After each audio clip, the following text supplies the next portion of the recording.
Today discussion is regarding a particular drug which is being used in the treatment of anemia in chronic kidney disease patient. Recent in the sense in the last couple of years since 2022, this drug being used in the market, and now the trend is on the higher side. What is this drug? That is Desidustat. Desidustat, probably known by the brand name Oxemia in India. Traditionally, if we take in the treatment of anemia, only injectable forms were available in chronic kidney disease patient, because in kidney disease patient, chronic kidney disease patient, the erythropoietin which is being secreted by the peritubular fibroblast is decreased. Because of the lack of erythropoietin, patients are prone for anemia or the hemoglobin start falling.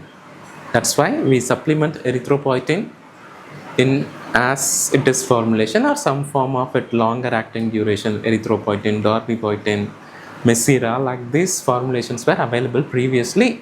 One disadvantage is it is being an injectable drug. If we take this Desidustat, it's an oral drug. So it is an biggest advantage in the treatment of anemia and CKD patient. So how it works? If we take the mechanism. So what is the mechanism of this particular drug?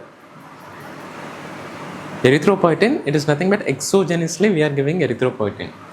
Whereas this drug is one enzyme inhibitor. What is that enzyme?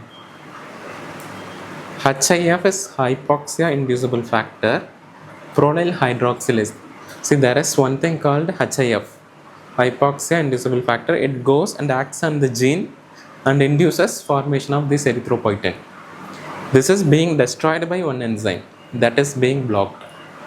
So if this HIF is not inhibited, what will happen? It will go and stimulate the erythropoiesis by erythropoietin. So that is the mechanism. I'll try to give the image in the background. So in-depth understanding of this particular mechanism is so simple only. There is a particular enzyme which is destroying the factor which stimulates EPO from at the gene level. This factor is stimulating the production of EPO, HIF, hypoxia inducible factor. This is being destroyed by one enzyme that is being inhibited.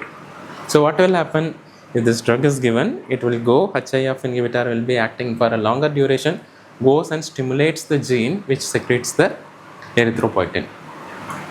Not only erythropoietin, some other advantage in iron metabolism also, iron. Okay, this is the mechanism. So whom to give? End stage patients, both who are on dialysis, who are not on dialysis, both it can be given. Major advantage, as I already told, it is an oral formulation where most of the patients who are afraid of injectables, this can be considered. What is the dose at which it can be started? Before starting this, make sure patient's iron supplement or iron store in the body is adequately replaced, and other armamentarium for the hemoglobin protection, that is vitamin B12, folate, is adequate. Suppose if those are deficit, this drug might not work. Iron, vitamin B12, folate have to be in the adequate status.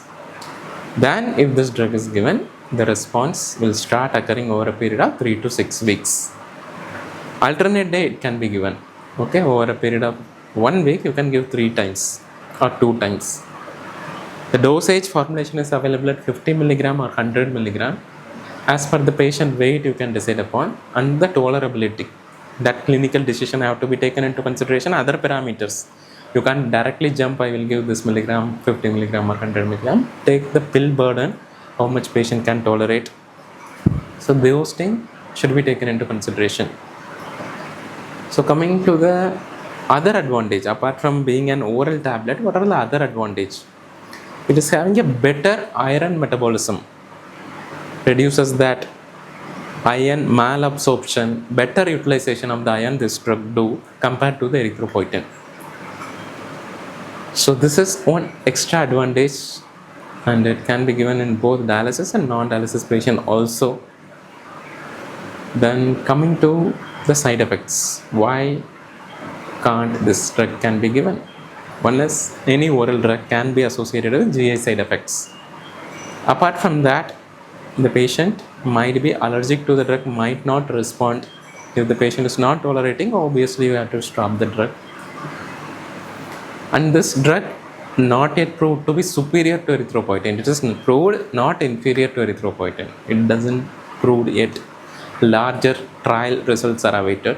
Leaving out the trial result which might be required for the academic purpose for the DM student, if you take at the MD level, yes, this oral formulation can be used, has its better advantage.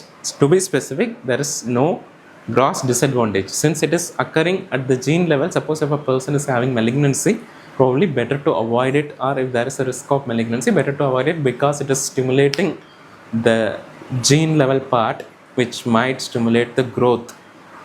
So that's why this drug have to be avoided.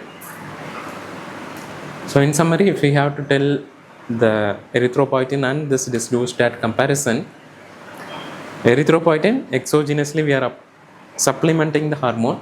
This drug endogenous erythropoietin being stimulated. This side desidustat is injectable, oral, erythropoietin is injectable. Cost wise, probably if we take darbepoetin other drug, probably somewhat comparable only.